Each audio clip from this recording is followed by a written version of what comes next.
Hola, ¿qué tal a toda la audiencia? Les damos la bienvenida de regreso a DFC Books. Qué gusto que nos acompañen en otra inmersión profunda. Así es, un placer estar aquí de nuevo para desmenuzar textos fascinantes. Totalmente.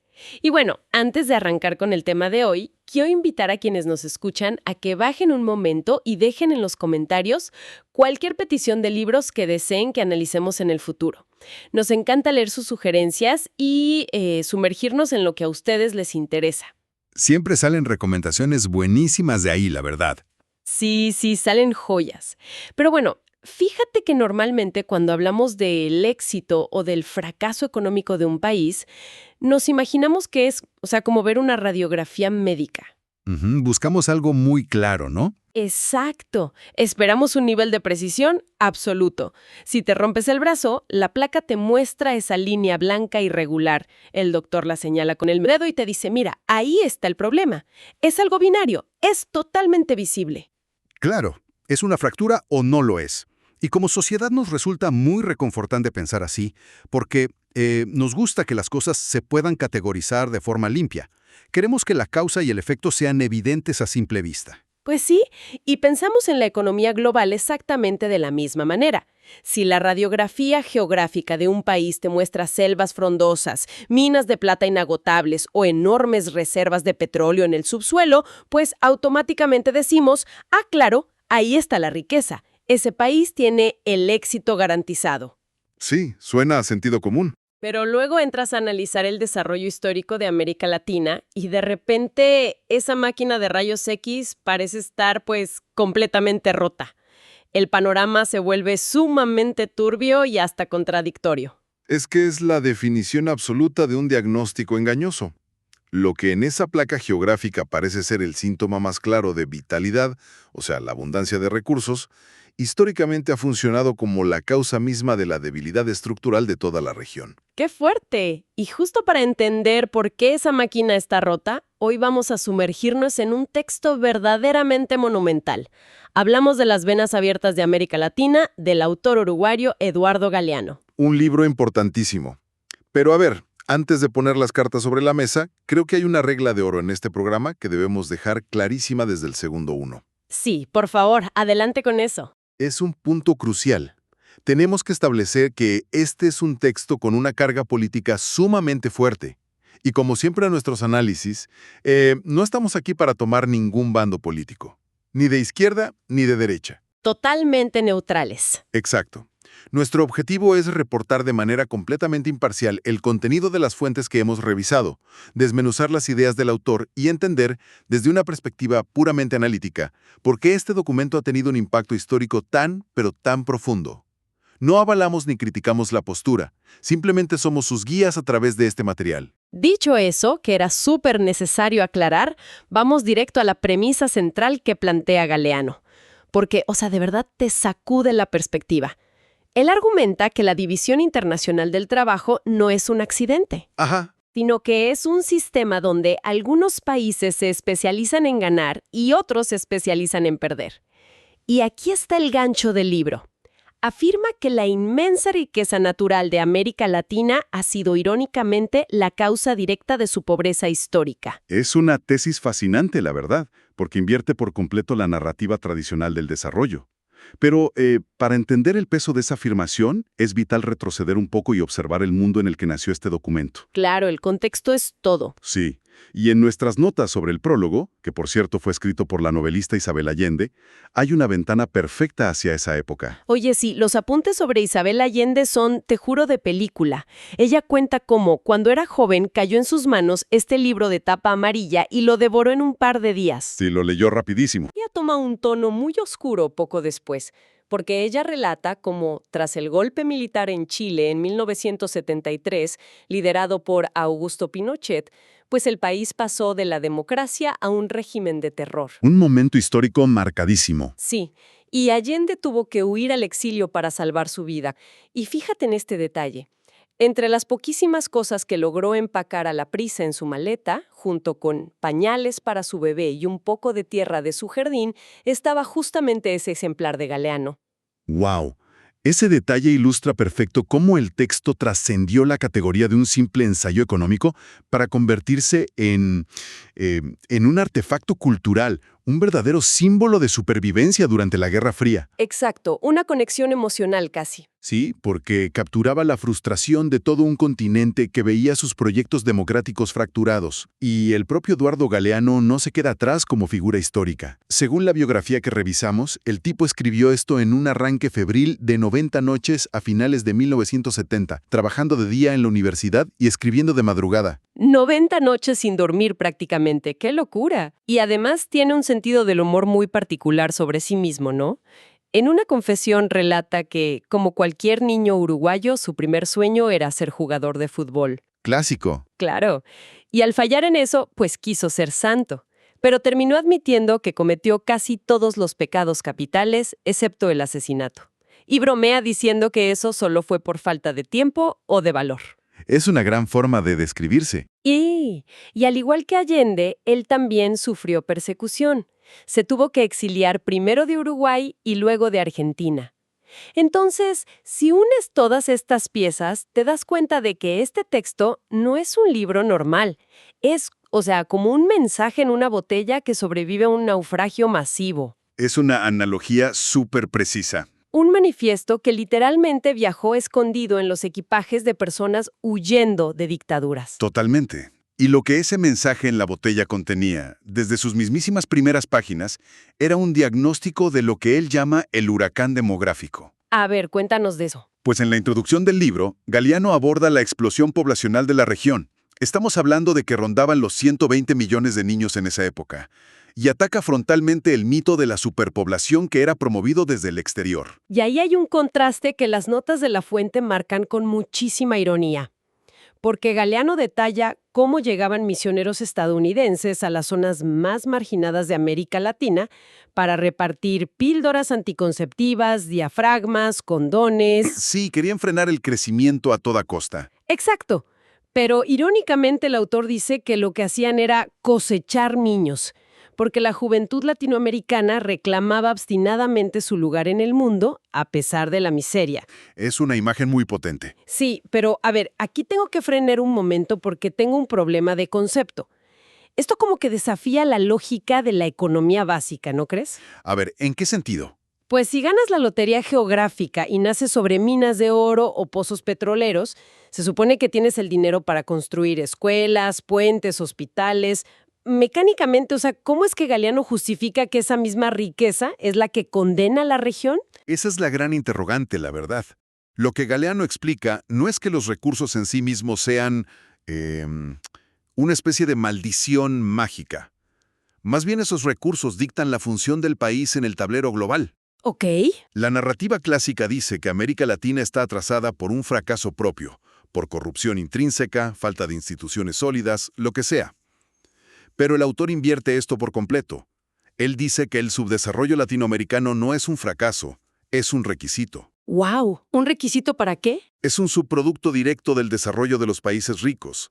La región fue estructurada desde sus cimientos geográficos y políticos, no para crecer internamente, sino para servir como una gigantesca despensa. Una despensa de metales y alimentos para las grandes metrópolis. ¡Qué fuerte! Y para demostrar ese mecanismo de extracción tan brutal, los apuntes nos llevan directo al siglo XVI en el primer capítulo. Y fíjate que revisando los datos sobre las primeras expediciones transatlánticas, me sorprendió muchísimo cómo aborda a personajes históricos que solemos ver como intocables. Te refieres a Colón y Cortés, me imagino. Exactamente. Cristóbal Colón y Hernán Cortés no aparecen aquí bajo esta luz romántica del descubrimiento o la gran aventura. Se les describe puramente como los engranajes principales, la vanguardia armada de una inmensa maquinaria de saqueo que estaba diseñada solo para alimentar el hambre europeo de metales preciosos. Sí, dejan de ser exploradores heroicos para convertirse básicamente en gerentes de extracción. Y el evento que mejor cristaliza esta dinámica es el ciclo de vida de las grandes ciudades mineras coloniales. Oye, esa es la parte que me dejó helada. El texto detalla casos bien específicos como Potosí en Bolivia, Zacatecas en México y Ouro Preto en Brasil. Y las descripciones de Potosí son delirantes. Son increíbles, sí. Se habla de una ciudad donde la plata fluía a tal grado que, en las festividades, le ponían herraduras de plata sólida a los caballos. Herraduras de plata, imagínate el nivel de exceso. Una locura. Era de las ciudades más ricas del planeta, financiaba las deudas y el desarrollo industrial de toda Europa. Pero el saldo final es devastador. Totalmente, porque una vez que la tierra fue vaciada de su última onza de mineral, pues la maquinaria simplemente se retiró y dejó atrás ruinas vacías. Ciudades enteras, que antes eran centros de riqueza mundial, convertidas en laberintos desolados y con poblaciones sumidas en la miseria más extrema. Y ese abandono subraya el concepto central del libro, ¿no? La especialización. Exacto. La economía local nunca se diversificó porque el único incentivo, el único objetivo, era sacar la plata lo más rápido posible. No se invirtió ni un peso en manufactura ni en crear una agricultura sostenible local. Todo giraba en torno a la mina. O sea, un saqueo absoluto. Oye, y justo antes de ver cómo esa maquinaria de extracción cambió de combustible, porque por cierto, hago una pausa rapidísima para decirle a quienes nos escuchan que si están disfrutando este análisis de fondo y de desmenuzar la historia, se suscriban a DFC Books para no perderse ninguna inmersión. Pero, volviendo a ese periodo, ¿qué pasó cuando el oro y la plata se agotaron? Pues la ambición europea no iba a decir simplemente, bueno, ni modo, hasta aquí llegamos, nos vamos a casa. Por supuesto que no. A la capa superficial de la Tierra. Y así es como nacen los grandes latifundios y lo que Galeano cataloga en el capítulo 2 como los monarcas agrícolas.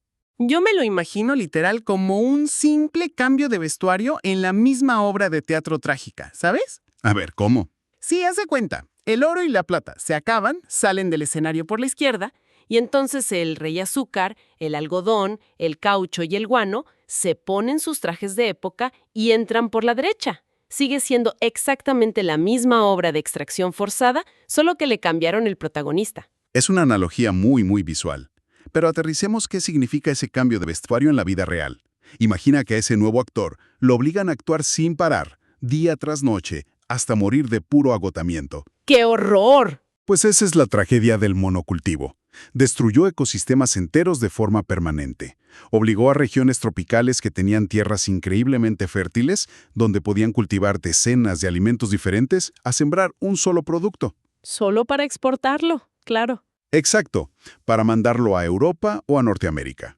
Y como resultado de este monocultivo, estas naciones perdieron por completo la capacidad de alimentar a su propia gente. Terminaron importando comida básica a precios altísimos.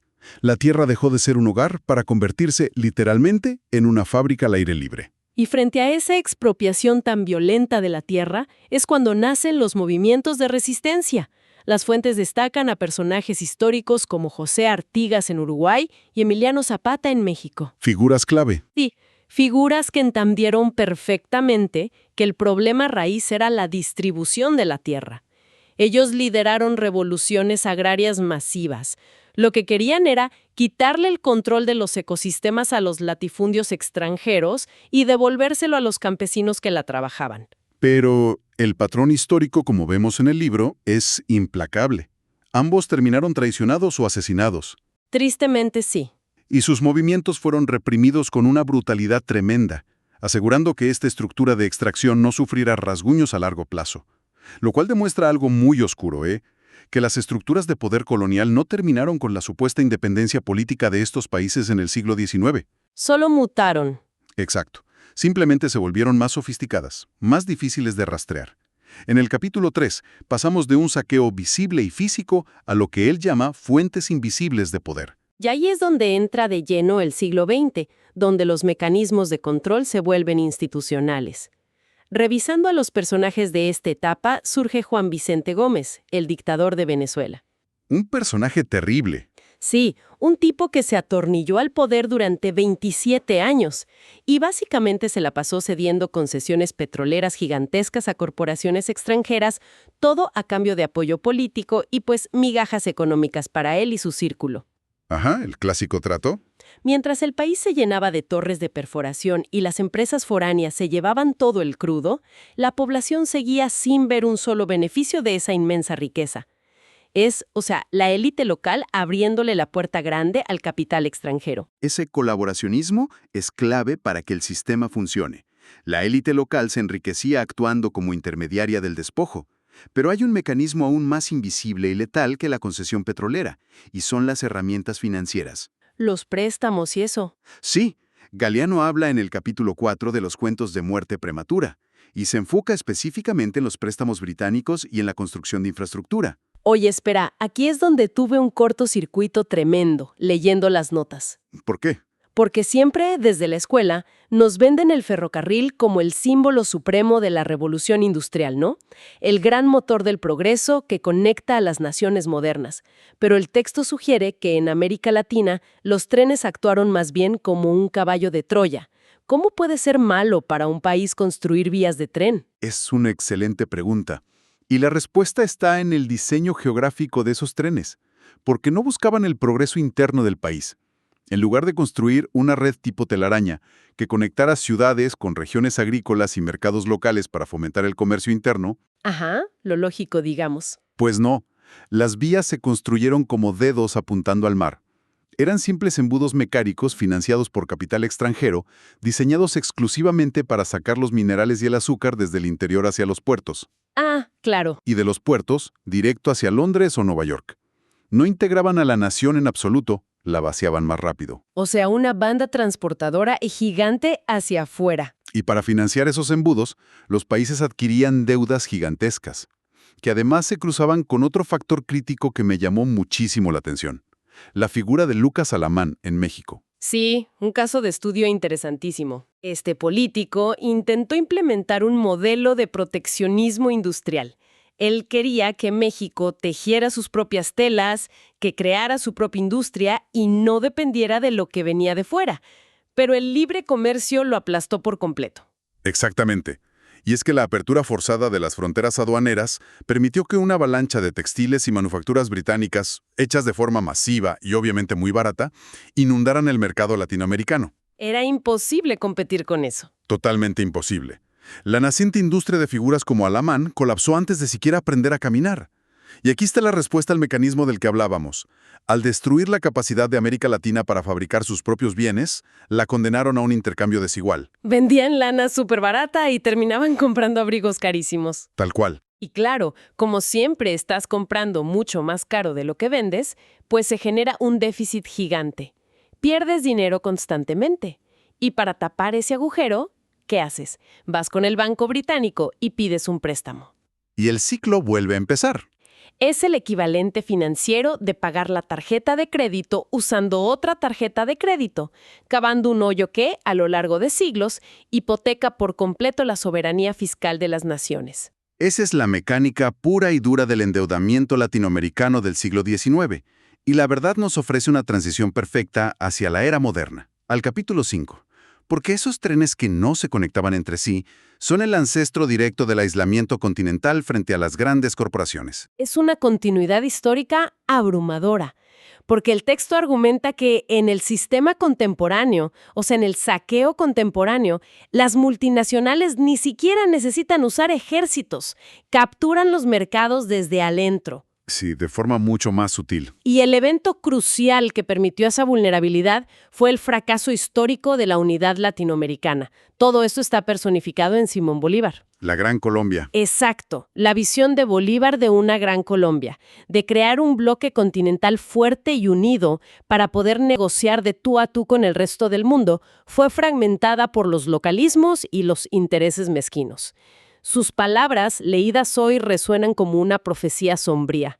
Él advirtió que Estados Unidos parecía destinado por la providencia para plagar a América de miserias en nombre de la libertad. Bolívar pidió que, estando balcanizada y dividida en repúblicas pequeñas, la región iba a ser presa fácil, y las estadísticas que presenta el autor sobre esta desconexión son sintomáticas.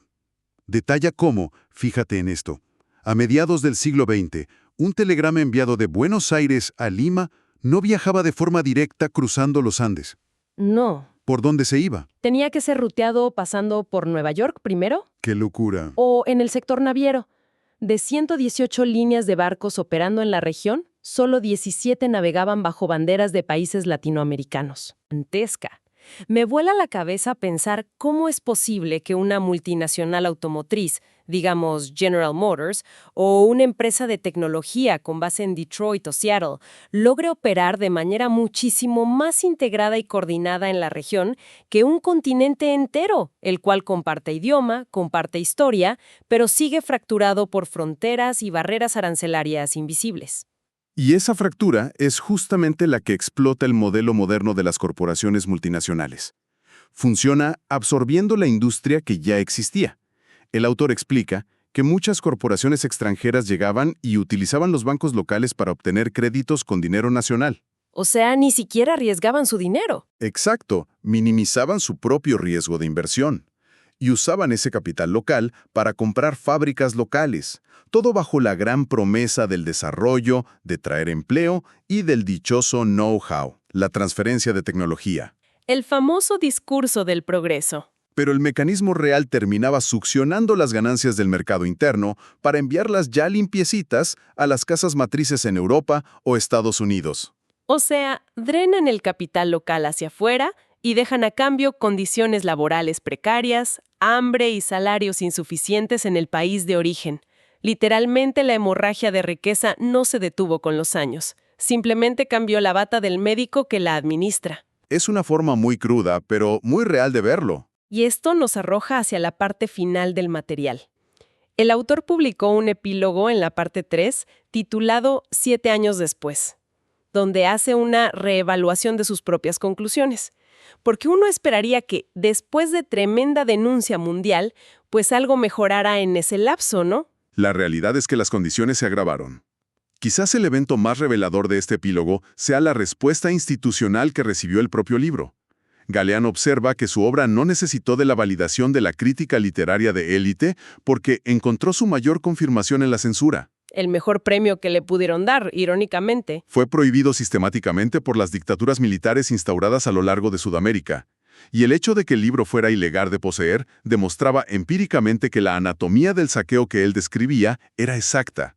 Incomodaba muchísimo a las estructuras de poder militar que gobernaban la región en los años 70. Era literal un manual de lo prohibido.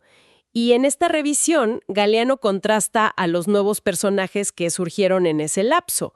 Por un lado, menciona al general Juan Velasco Alvarado en Perú, quien de verdad intentó romper la maquinaria. Sí, él lideró un gobierno nacionalista. Exacto.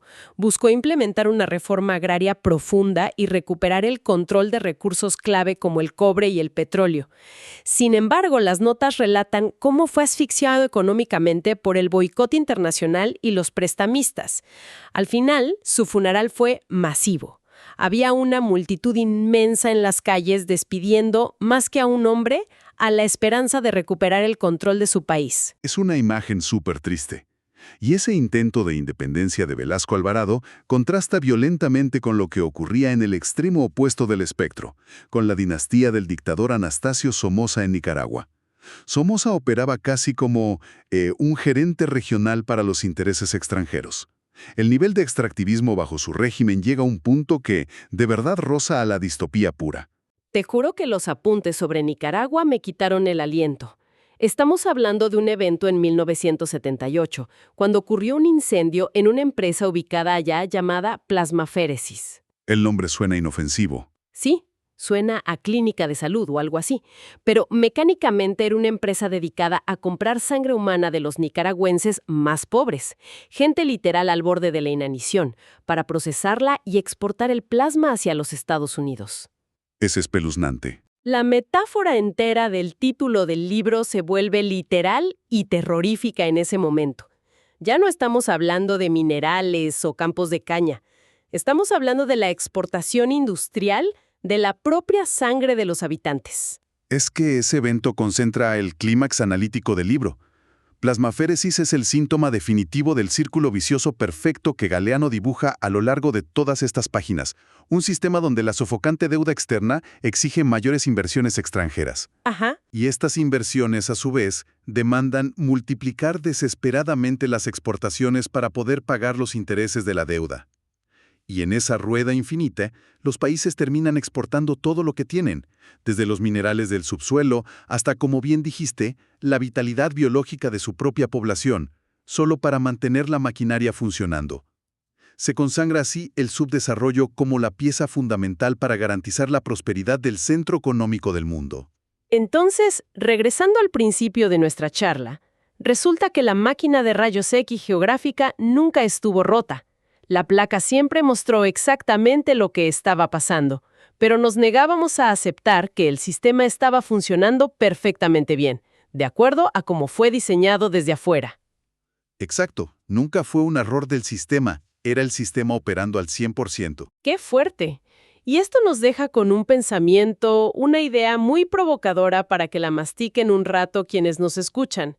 Si, como advierte Galeano, la historia es un profeta que siempre mira hacia atrás, y si los mecanismos de extracción han demostrado ser genios mutantes, pasando de los galeones cargados de oro a los buques con azúcar, luego a los oleoductos y finalmente a la sofocante ingeniería de la deuda financiera, ¿cuáles creen que sean las venas abiertas del presente? Es la gran pregunta que queda flotando. ¿Acaso la minería feroz del litio, que es tan necesario para la revolución verde, o la extracción invisible pero masiva de nuestros datos digitales, que hoy alimentan algoritmos en otros continentes, representan apenas el nuevo ciclo de esta misma vieja historia? Es el desafío definitivo que nos deja la obra, sin duda.